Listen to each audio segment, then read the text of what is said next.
大家好，我是戴眼镜拿着话筒的阿拉斯加偏偏。今天我要给大家讲的是一部不折不扣的奇剧，某瓣开分9.1，播到剩最后一集，评分不降反升。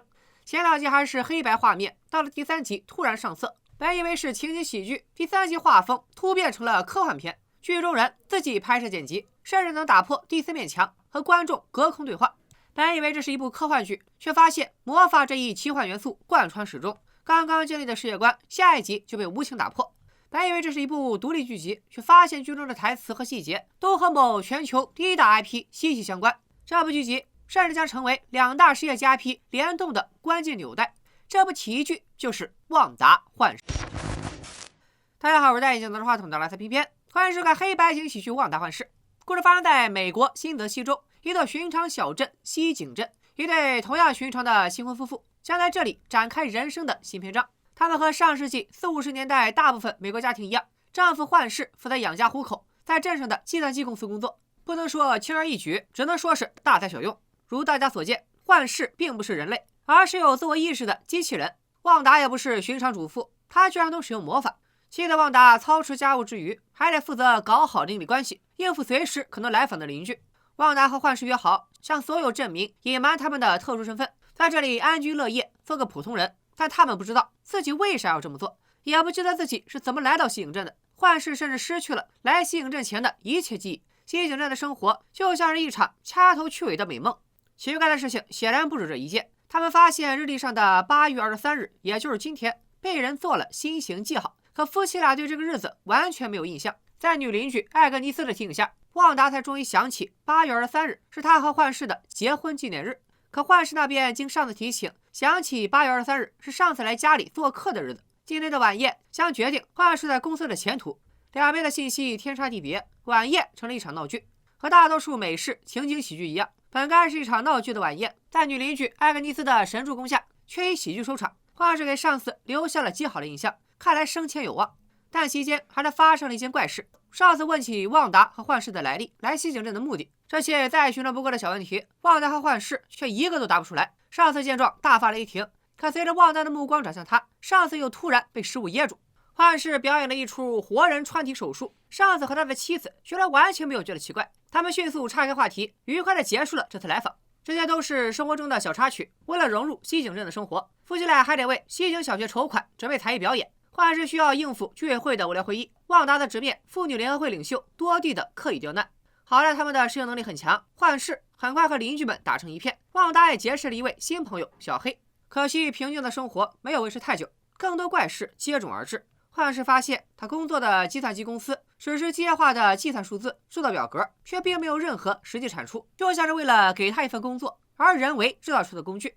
一架玩具直升机突然坠落在旺达家的院子里。奇怪的是，直升机居然有颜色，机上还刻画了一个奇怪的 logo。旺达和多蒂聊天时，录音机里传来急切的呼叫。玻璃碎片割破了多蒂的手掌，鲜红的血液格外扎眼，却又被多蒂以一个段子翻了篇。屋外频频传来诡异的响声，起初旺达以为是树枝拍打窗户的声音，直到一声巨响将旺达幻视从睡梦中惊醒。路中央的下水道里居然钻出个养蜂人，衣服上的 logo 和玩具飞机上的完全一致。每当幻视接近真相时，总会有一股神秘力量将他推理真相。没错，最离谱的事情发生了，旺达居然怀孕了。画面也从黑白变成了彩色。好家伙，他俩一个是人，另一个是机器人，都不谈种族隔离了，压根就不是一个物种。这下生物学难题不攻自破，医学的奇迹开花结果，达尔文听了都要揭竿而起。别急，更离谱的还在后头。短短10几个小时，旺达的肚子就膨胀成了西瓜大小，种种迹象表明她已经怀有6个月的身孕。按照这个速度，还有3天，旺达和幻视的孩子就将降生。但孩子成长的速度远比幻视预计的更快。孩子即将临盆，旺达的魔法也随之失控，水管爆裂，电路短路，画在墙上的送子仙鹤居然活了过来。幸好朋友小黑及时赶到，一场惊天动地的分娩开始了。在小黑的帮助下，旺达顺利生下了一对双胞胎。看着这对一模一样的婴儿，旺达突然想起自己原本也有一个孪生哥哥。 He was killed by Ultron.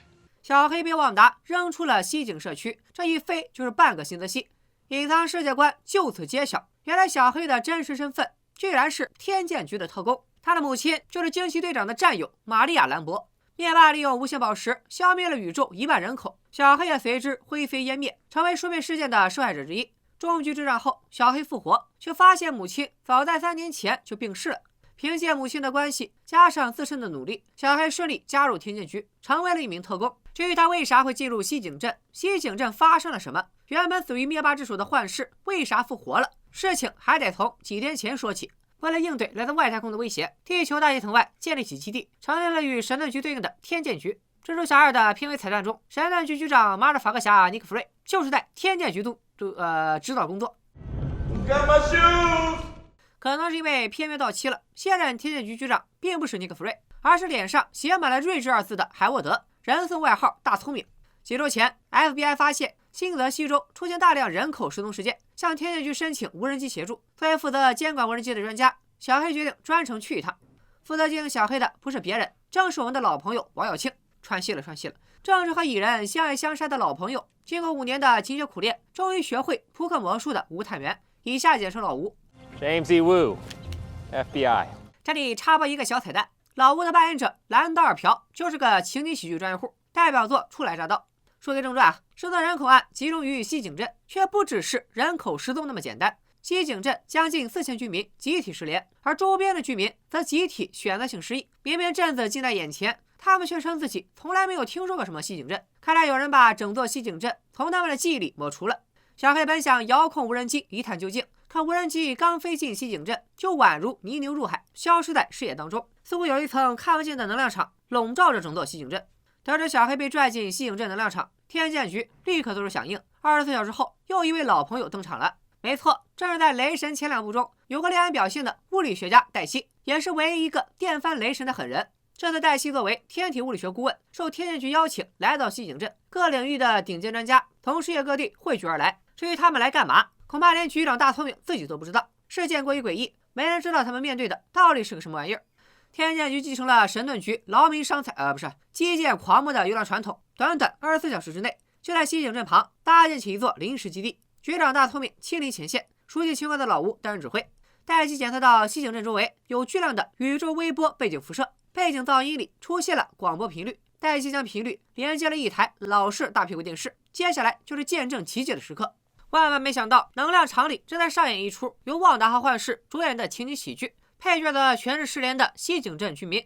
目前已知的信息是，被能量场覆盖的区域呈6边形，反而通过屏障的物体都会发生改变，更加符合情景剧的年代风格。之前滞留在旺达家的玩具飞机，其实就是天剑局的无人机。之前穿越屏障的小黑，思维也遭到控制，完全忘了自己的任务，卖力地扮演起了旺达好友的角色。西井镇的时空和外界同步吗？幻视有没有复活？为啥是上世纪50年代的情景剧？问题实在太多了。当务之急是设法和旺达幻视取得联系。黛西聪明的脑瓜一转，想到个点子，用发射机模拟广播频率，向旺达身边的收音机发射信号，理论上就能和旺达通话。结果有目共睹，收音机爆炸，通讯中断。俗话说得好，只有起错的名字，没有叫错的外号。天剑局长大聪明人如其名，确实是个小天才。他寻思着，虽然地面上被能量场包围，但地下不一定有啊。于是派遣特工身穿防护服，试图从下水道潜入西井镇。不得不说，就这智商，我都怀疑他是斯克鲁人假扮的。果不其然，地下也被能量场覆盖。特工穿过屏障的瞬间，防化服就变成了防风服。原来他就是旺达看见的养蜂人。后面的事情大家都知道了，小黑意外觉醒，被旺达扔出西井镇，带回了珍贵的第一手资料。复联3无限战争中，贼人额头上的心灵宝石被灭霸夺走，幻视当场死亡。他那副震惊制造的遗体由天剑局保存，并在某人的示意下解剖成了无数零部件。可惜钢铁侠托尼·史塔克已经为了拯救世界和灭霸同归于尽，要是他还在世的话，绝对不可能坐视不管。也不知道是谁走漏的风声，这个消息传到了旺达耳朵里。9天前，他孤身闯进实验室，带走了幻视的遗体。小黑认为6边形能量场是旺达的杰作，他难以忍受失去爱人幻视的痛苦，夺走幻视的遗体，将幻视复活，又构建了一个楚门的世界，拉着整个西井镇4000居民陪他过家家。更可怕的是，6边形内部上演的情景剧正在以肉眼可见的速度进化，一集一个样，连片头曲都跟着换风格。从50年代的《我爱露西》到60年代的《家有仙妻》，再到70年代的《脱线家族》，80年代的《成长的烦恼》，谁都不知道当内部实验线和外部重合，甚至超过外部时会发生什么。与此同时，6边形里的世界出现了异常现象。旺达不再掩饰自己的特殊之处，当着女邻居艾格尼斯的面使用魔法。旺达的孩子汤米和比利成长速度极其惊人，前一秒还是啼哭的婴儿，下一秒就成长为了5岁的孩子。虽然孩子总在不经意间长大，但这也太离谱了吧！奇怪的是，女邻居艾格尼斯居然对这些异常现象熟视无睹。为了养狗，这俩5岁的熊孩子又瞬间成长为10岁。Holy Christmas! At this rate, they'll be empty nesters by dinner time. 眼看着流边形内部世界逐渐紊乱，天剑局在外头急得焦头烂额。终局之战后，旺达的能力从隔空移物和思维控制成长为改写现实。为了符合情景剧搜索年代，凡是进入流边形的人事物都会发生相应的变化，特工失联，无人机失效，就连无线电都被打爆。想要强行进入流边形，就需要有各种稀有金属制作，重达1万磅的可移动辐射掩体。老美上台入天剑局，一时半会儿也凑不出来。小黑灵机一动，如果往流边形里送进去一些本来就符合年代的东西，会发生什么呢？说干就干，天剑局翻箱倒柜，还真找出一台80年代的古董无人机，果然顺利飞进登了这儿。小黑在流边形外操控无人机，试图与旺达重新建立联系，可惜旺达是吃了反话和装甲铁了心，拒绝和天剑局交流。小黑没想到的是，大聪明居然擅自设置了双保险，在无人机上加装了一枚导弹。眼看着谈判破裂，无人机即将被击落，大聪明立刻下令开火。可是闹呢，旺达可是徒手捏爆心灵宝石，把灭霸摁在地上锤得狠人。导弹非但没有伤他分毫，反而将他彻底激怒，事态完全失控。一波未平，一波又起，双胞胎刚领养的狗失踪了。经过一番寻找，还是艾格尼斯在草丛里发现了狗的尸体。第一次经历生离死别，双胞胎又有了长大的趋势，这可把旺达吓得够呛。其实西井镇的一切并不都在旺达的掌控之中，似乎有一股更加强大的力量在限制着他，让原本平静的生活成为一出出情节吊诡的闹剧，让孩子们的成长完全脱离旺达的掌控。旺达不知道的是，他最重要的人也将脱离他的控制。天剑局设法向幻视发送了一封邮件，将真相悉数告知。其实自他进入西井镇起，幻视就察觉到了异常。西井镇举办的公益表演主题是为了孩子，但整个西井镇除了自己家的双胞胎以外，从来没出现过其他孩子。诡异的公司，诡异的晚宴，诡异的同事和邻居。旺达突然怀孕，成长神速的孩子，怪异的人事物越来越多。可每当幻视怀疑世界真实性的时候，某种神秘力量就会修改现实，篡改他的记忆。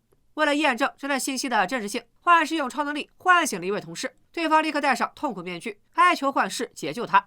西井镇的生活看似甜蜜，但更多的是虚伪。原来温馨的家庭，宁静的小镇，都是旺达努力粉饰的太平。幻视累积的压力终于爆发了，眼看着争吵即将升级成家暴，门铃突然响了。出现在门外的是一个所有人都意想不到的角色，以上就是旺达幻视前5集的全部内容。透过这部奇剧，我们能够充分领教漫威的野心和胆量。以复联宇宙中2名人气并不算最高的角色为主角，仗着自己粉丝粘性高，冒着圈内观众的风险，愣是拍了2集黑白情景喜剧，剧情也是3步一个坑，5步一翻转，刚刚还课堂课的滋哇乱叫，冷不丁就是一把刀。除了离奇曲折的剧情外，旺达幻视也继承了漫威一贯的传统，在细枝末节处隐藏了大量彩蛋。对于彩蛋的解析也层出不穷，什么总是从侧面推动剧情发展的邻居，其实是漫画中旺达的导师阿加莎；什么幕后 BOSS 是来自地狱的大反派墨菲斯托。碍于时间问题，我对旺达幻视的解析只能点到为止。如果你是漫威粉丝，那你一定要去看原剧，里面有大量只有漫威粉丝才能看懂的小彩蛋。前2集中大量暗示幻视已经死亡，旺达在修改现实的扎心伏笔，之前在边边的公众号上也有提及。后几集更多更全面的彩蛋分析，欢迎大家去看隔壁的大葱老师，还有没人比他更懂漫威的 DC 总裁 BA。接下来我主要讲讲我个人认为比较关键的3点。其一是 X 战警宇宙融入漫威主宇宙。剧集中，隔壁 X 战警宇宙的快银被一股神秘力量拉进了漫威宇宙，客串旺达本该去世的哥哥。其实随着福克斯被迪士尼收购， X 战警重归漫威宇宙的呼声是一浪高过一浪，就差一个合适的契机。这次快银的出现或许会成为连接漫威宇宙和 X 战警宇宙的重要纽带。我怀疑漫威对此早有预谋，比方说那些在漫威和 X 战警宇宙拥有双重身份的演员，美国队长和老版神奇四侠的霹雳火，灭霸和死12中的电索，黑豹的表弟和新版神奇四侠的霹雳火，韩布达尔和恶灵72的酒鬼神父。他们要不在其中一部电影里领了便当，要么光荣退休，不太可能出现像快银这样擅自更换演员的情况，让2大宇宙的融合更加顺滑。那么旺达幻视很可能就是宇宙融合最关键的一步。最近制作组还放出一条消息，说是在最后1集将会有一位意想不到的人气角色出现。目前呼声最高的分别是神奇四侠中的李德和永远的场面人万磁王老万，大家觉得会是谁呢？不过融合归融合，像那什么黑凤凰呀、拉胯的新变种人啊，就老实待着，别来祸害漫威了。第2点，咱们来聊聊广告中的细节暗示。和大多数情景喜剧一样，旺达幻视也有中插广告。第1集是史达克公司出品的面包机，原著漫画中幻视有个外号就叫面包机。旺达和快银的父母就是被史达克工业出品的导弹炸死的。第2集和第3集则分别是九头蛇出品的斯特拉克手表和肥皂，九头蛇组织就没有我介绍了吧。重点聊聊这个斯特拉克。斯特拉克男爵是漫威宇宙超级反派，九头蛇组织的领袖之一。当年就是他用洛基权杖进行实验，这才激发了绯红女巫和快银的超能力。史塔克工业毁了旺达的童年，九头蛇组织害死了哥哥快银，更险些毁了他的一生。他们都是旺达心中最可怕的噩梦。蓝色香皂曾出现在《神盾局特工》第4季第17集中。库森曾表示，九头蛇在蓝肥皂里注入了化学药品，向我们的大脑植入虚假的记忆。这里已经在暗示旺达篡改居民记忆，构建六边形的行为了。第4集是倒叙，以天剑诀的视角向观众解释旺达幻视的来龙去脉，所以没有出现广告。到了第5集，则出现了拉格斯牌纸巾，这里是在暗示美队3中的拉格斯事件。旺达在追捕九头蛇残党时，意外造成了无辜平民伤亡，这一事件也成为了复仇者内战的导火索。这些广告或是反映了旺达的处境和心理状态，或是制作组精心设计的刀子。第3点，神秘的六边形。不知道大家有没有发现，本剧中频繁出现了一个意象，那就是六边形。无论是情景喜剧《旺达幻视》的片尾，还是被能量场覆盖的西景镇，就连天剑局局长办公室的地毯图案和相框摆布都频繁出现了六边形。其实，在漫威以往作品里就经常出现六边形，比如《奇异博士》里的书架，蜘蛛小2彩蛋里天剑局的屏幕上，惊奇队长中克里人的星球更是充满了六边形元素。幻视额头上的心灵宝石正好也是六边形。只可惜目前没有充足的论据能够给我解读六边形的含义，难道只是为了致敬6颗无限宝石吗？大家不妨把自己的猜测打在弹幕里。旺达幻视的真正主线已经展开，但更多问题接踵而至。为什么西影镇里上演的是不同年代的情景喜剧？到内部的时间和外界同步会发生什么？幻视真的复活了吗？旺达的魔法为何频频失灵？这场闹剧该如何收场？旺达幻视真正的幕后黑手到底是谁？这些问题将在接下来的剧情中为大家一一解答。老规矩，本期点赞过10万，在《旺达幻视》最后一集上线之后，我就是爆掉一半的肝，也出下集。拜了个拜。